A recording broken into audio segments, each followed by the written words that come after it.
अस्सलाम वालेकुम।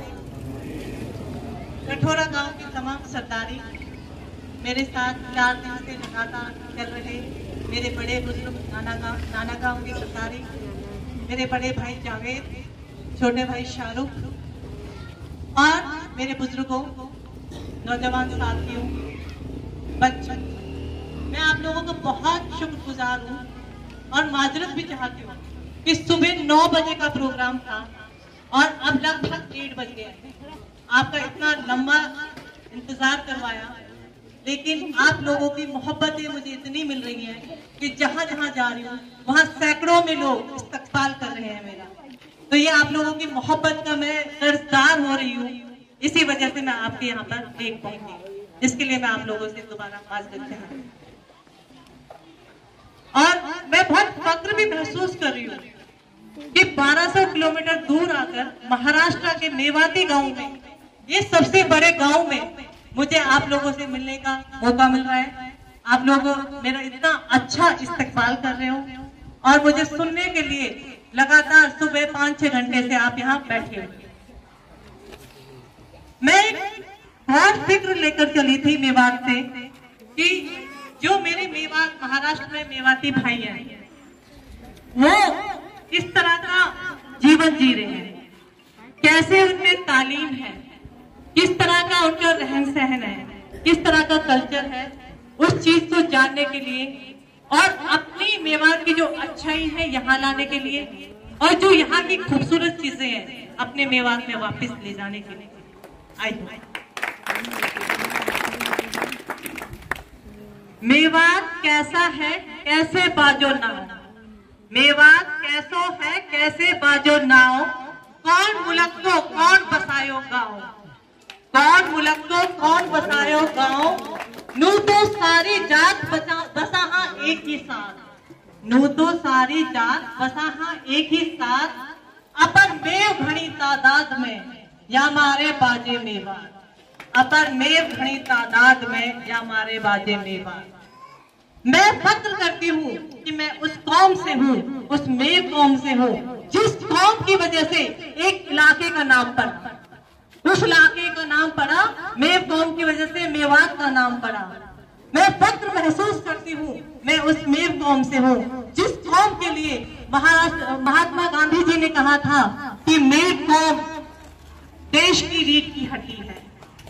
मतलब रीढ़ की हड्डी ना हो तो शरीर ठीक से काम नहीं करता।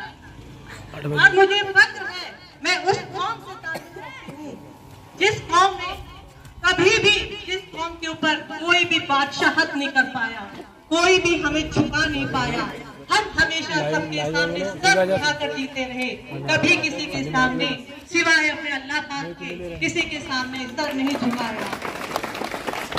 मैं उस कौम की बेटी हूँ जो कौम गंगा जमनी तहजीब की मिसाल है, कभी किसी को ऊंचा या नीचा नहीं माना, कभी कोई सांप्रदायिक हमला किसी के ऊपर नहीं करा, किसी छोटी जात हो बड़ी जात हो हिंदू भाई हो, सबको अपने साथ लेकर चली, सबके दुख सुख में शरीक हुई।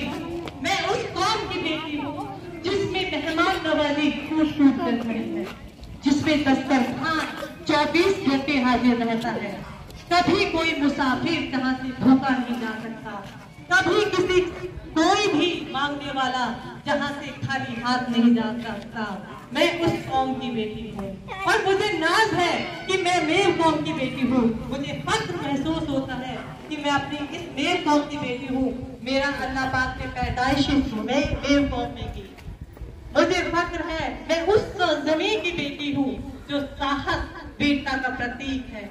मुझे फख्र है मैं उस सरजमीन की बेटी हूँ जहाँ राजा हसन खां मेवाती जैसे राजा हुए, जिन्होंने हमेशा अपने वतन की खातिर लड़ाइयाँ लड़ी और कभी भी अपने वतन से गद्दारी नहीं करी। मैं बहुत खुशकिस्मत हूँ कि मैं उस मेव कौम में पैदा हुई जिस कौम में गद्दारी नहीं है, जिसके खून में गद्दारी नहीं है, जिनके वंशों में गद्दारी नहीं है, जिनके पूर्वजों ने अपने वतन को आजाद कराने के लिए हजारों की तादाद में शहादतें दी, कुर्बानियां दी और न जाने कितने कितनी अपने कारनामे करे। मैं उस कौम की बेटी हूँ जिस कौम जैसे जिनके बुजुर्गों की तारीखें हैं, जिनके राजे रजवाड़े रहे हैं।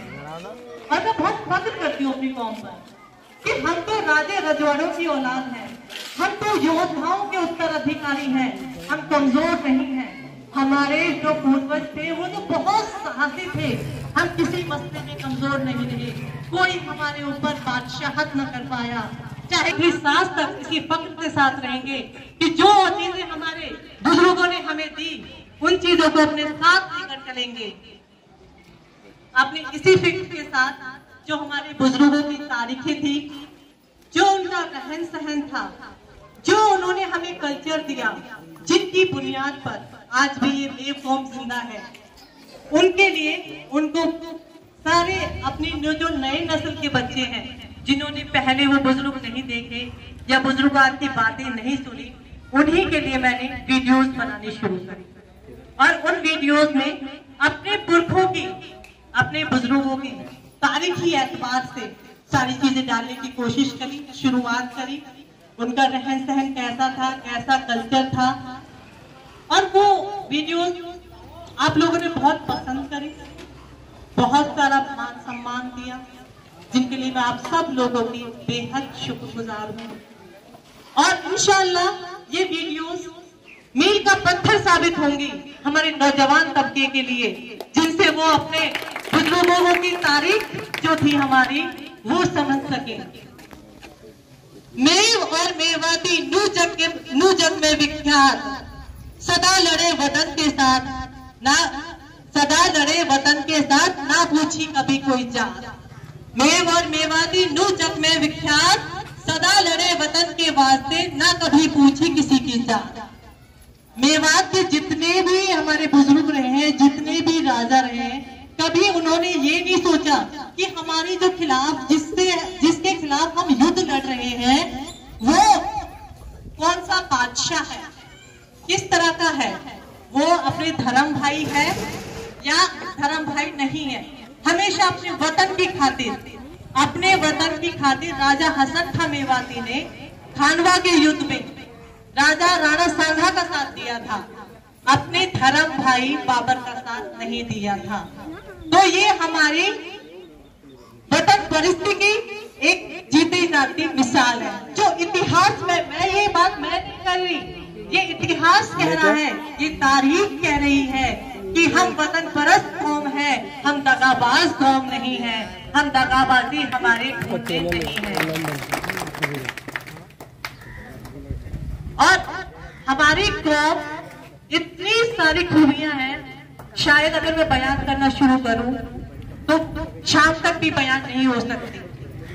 इतने 4 दिन में जो मोहब्बतें, जिस तरह से मेरे इस्तकबाल हुए हैं, वो इस चीज के गवाह हैं कि हमारी कौम मेहमान नवाजी में कितनी आगे है। नाने गांव के भाई मेरे साथ 10-12 भाई हैं जो लगातार मेरे साथ चल रहे हैं, सारा काम छोड़ रखा है, नहीं हम बहन, हम आपके साथ हैं, हम आपके साथ जहां जहां चलेंगे हम आपके साथ चलेंगे। तो ये मेहमान नवाजी का जो जज्बा है शायद किसी और कौम में नहीं मिल सकता। हमारी कौम में जो बड़े बुजुर्गों का आदर सम्मान होता है वो शायद किसी और कौम में देखने को नहीं मिलता। आज तक भी इतिहास गवाह है, आज तक भी हमारी कौम में एक भी वृद्धाश्रम नहीं है और ना इंशाल्लाह बनेगा, क्योंकि हमारी जो फाउंडेशन है, जो हमारे बुजुर्गों ने नींव रखी है, वो प्यार मोहब्बत ही रखी है। तो इंशाल्लाह ना कभी कोई वृद्धाश्रम था और ना कभी कोई वृद्धाश्रम बनेगा इंशाल्लाह। इतनी सारी खूबियां हैं हमारी कौम में, लेकिन फिर भी हम कहीं ना कहीं पिछड़े हुए, हम पिछड़े हुए तालीम के एतबार से। हमारे बुजुर्गों ने खूब साहस से हर एक चीज जीती, तीरों से जीती, बंदूकों से जीती। अब हमारी बारी है, हमें ये दुनिया जीतनी है। और आज का जो जमाना है तीरों या बंदूकों का नहीं है, आज का जमाना कलम का है। जितनी ताकतवर हमारी कलम होगी उतनी ही आगे, उतनी ही स्पीड से हमारी कौम आगे बढ़ेगी।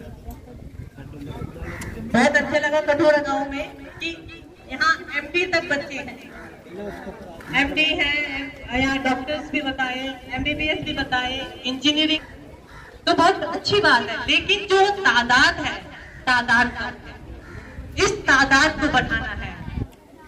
मैं मेवात से तकरीबन 1200 मील यहाँ आप सबके सामने चलकर आई, तो मैं एक हिरस लगाने के लिए आई हूँ आप में, तालीम की हिरस। ऐसी हिरस कि जो ऐसे लग जाए, ऐसे आग पकड़ जाए ये तालीम की हिरस कि जो रुकने का नाम ना ले, जो कौम को सारी कौमों से आगे बुलंदी तक पहुंचा दे। और जब हम तालीम की बात करते हैं तो मैं दोनों तरह की तालीम की बात करती हूँ, दीन की भी और दुनिया की भी, क्योंकि आज की जो जरूरत है दोनों तालीमों की जरूरत है। दीन हमें हर बुराई से बचाएगा, हर अच्छाई की तरफ ले जाएगा, हर नेक काम की तरफ ले जाएगा, और दुनियाई तालीम दुनिया की हर तरक्की के रास्ते हमें खोलेगा। जब हम दीन और दुनियाई तालीम हासिल करेंगे तो इंशाअल्लाह हमें रोकने वाला कोई भी नहीं मिलेगा। जैसे हमारे बुजुर्गों को रोकने वाला कोई नहीं था, हमारे इन पीढ़ियों को भी रोकने वाला कोई नहीं मिलेगा।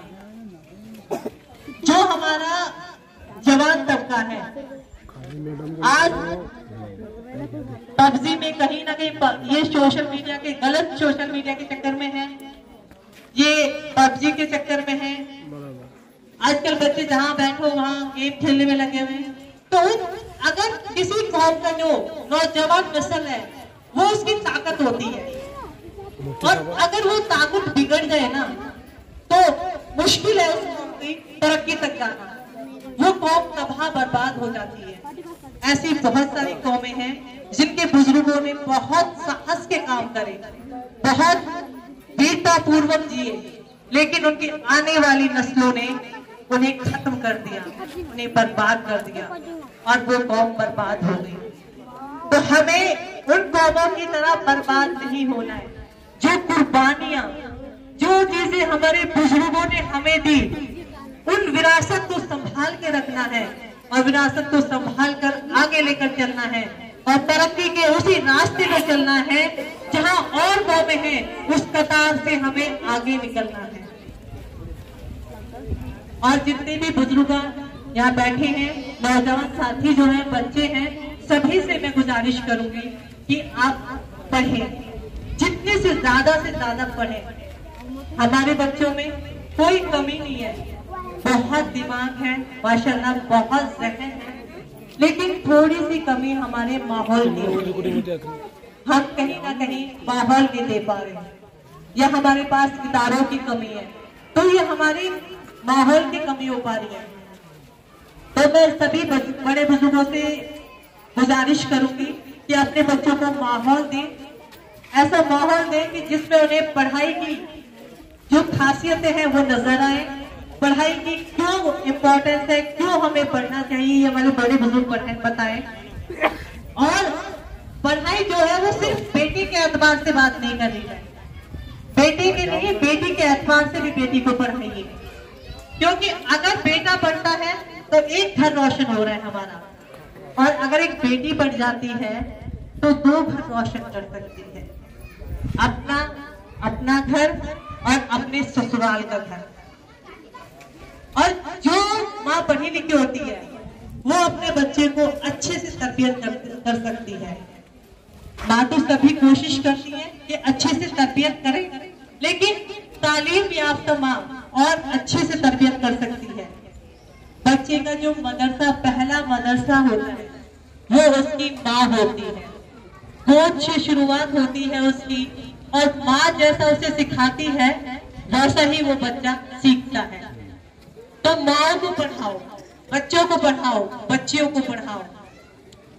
और मेरा जो यहाँ आने तक का मकसद है, इंशाअल्लाह आप मुझे उस चीज में कामयाब करेंगे। पढ़ाएंगे ना बच्चों को? बच्चों पढ़ोगे आप लोग? चलोगे? मैं ये चाहती हूँ कि मैं आज यहाँ पे जो हूँ तालीम के एतबार से तो हूँ, अगर मेरे पास तालीम नहीं होती तो मैं आप लोगों के बीच खड़े होने की हिम्मत नहीं जुटा पाती, मैं आप लोगों के सामने बोल नहीं पाती। ये तालीम क्या ही है कि जो मैं आप लोगों के सामने आई हूँ। और मेरी कोशिश ये है, मेरे दिल में टीस ये है कि मैं सिर्फ अकेली पढ़ी लिखी ना रहूं, मैं एक कारवां खड़ा कर दूं। मेरी जैसी हजारों राहिलाएं हजारों गांवों में घूम घूम कर कहे, आओ चलो साथियों पढ़ाई की तरफ चलो, आओ तरक्की की तरफ चलो, आओ दुनिया के उस दौर में चलो जिस दौर में और कौमें खड़ी हुई है। या जिनको सही गाइडलाइन नहीं मिल पा रही, वो उनको गाइडलाइन दें। वो अगर एक पढ़ा लिखा बच्चा एक दूसरे बच्चे को अगर पढ़ा देता है ना, तो एक चेन बन जाएगी और एक एक करके पूरा कारवां खड़ा हो जाएगा। कहते हैं ना, बूंद बूंद से सागर भर जाता है। तो अगर एक एक बच्चे को पढ़ाने की जिम्मेदारी कर लेता है, उसे आगे बढ़ाने में कोशिश करता है, तो हमारा इंशाअल्लाह का एक कारवां खड़ा हो जाएगा।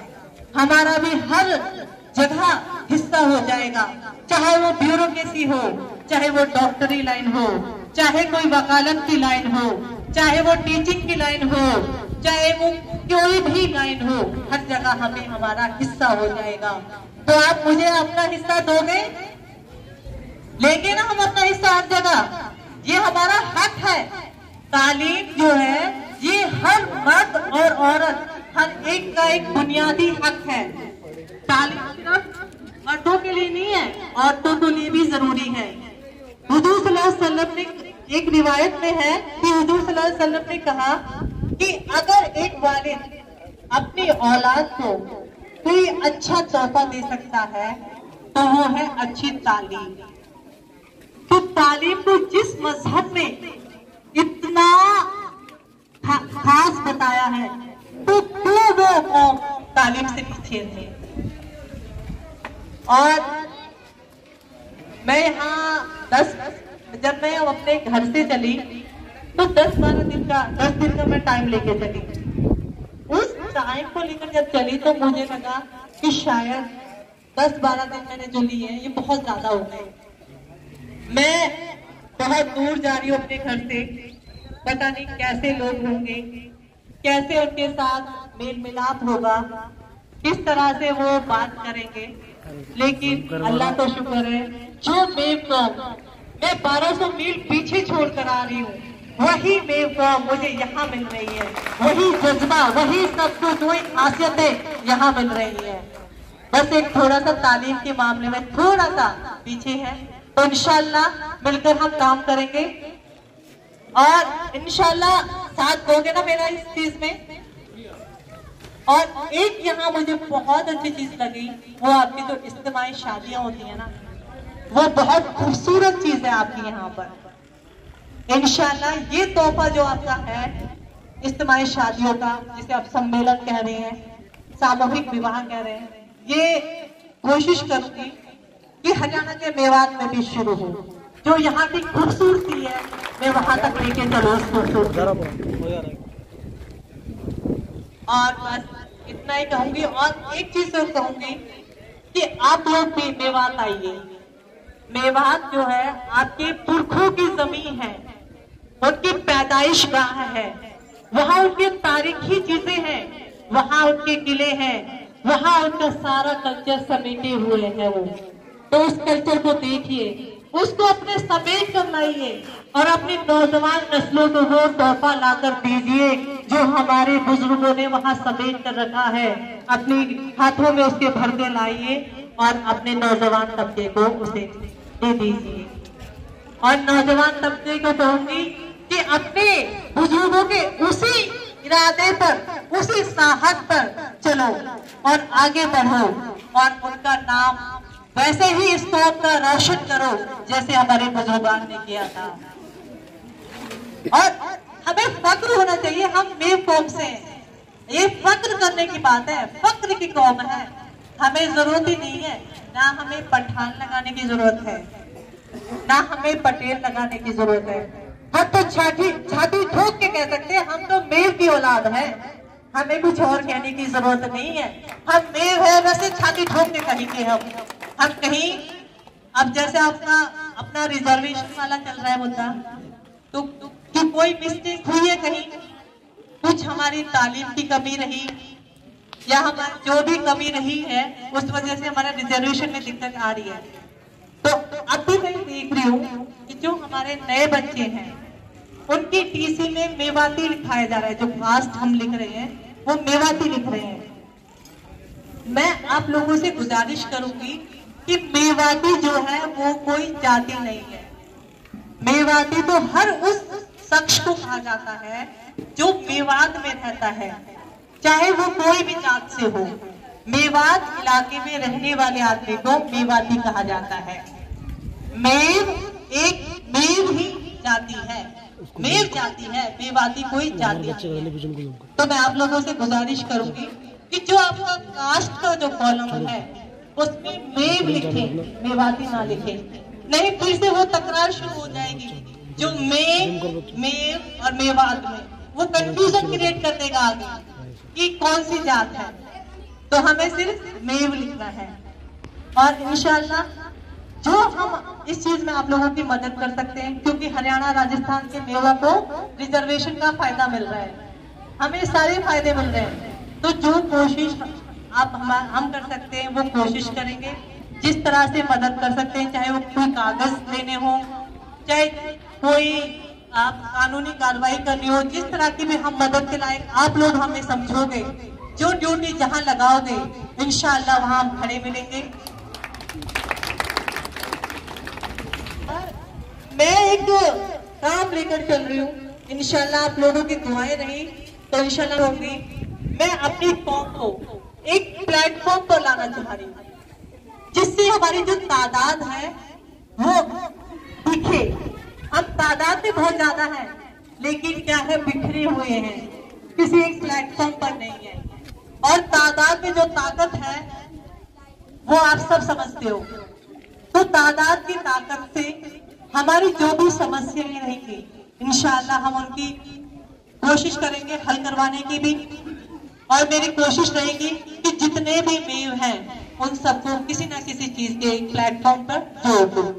तो इंशाल्लाह दुआ करिएगा, मैं इस अपने जो मैं काम लेके चल रही हूँ मैं इसमें कामयाब हो जाऊं और मेवात के और मेरे भाई बहन बेटियों के सबके साथ मैं जुड़ जाऊं, सबके दिलों तक मैं पहुंच जाऊं। यही मैं उम्मीद करती हूँ आपसे और यही मैं गुजारिश करती हूँ कि इतनी बहादुर कौम, इतनी साहसी कौम, उस पर हम फक्र करेंगे, उस पे हम नाज करेंगे और उस कौम के मुस्तकबिल को उसी तरह आगे ले जाएंगे जिस तरह हमारे बुजुर्ग हमें आगे लेकर आए। तो जय मेवाती, जय मेव, जय मेवाती, जय मेव, जय मेव। तो इंशाल्लाह हम कामयाब होंगे। शुक्रिया, बहुत बहुत शुक्रिया, आपने इतना कीमती टाइम मुझे दिया, शुक्रिया।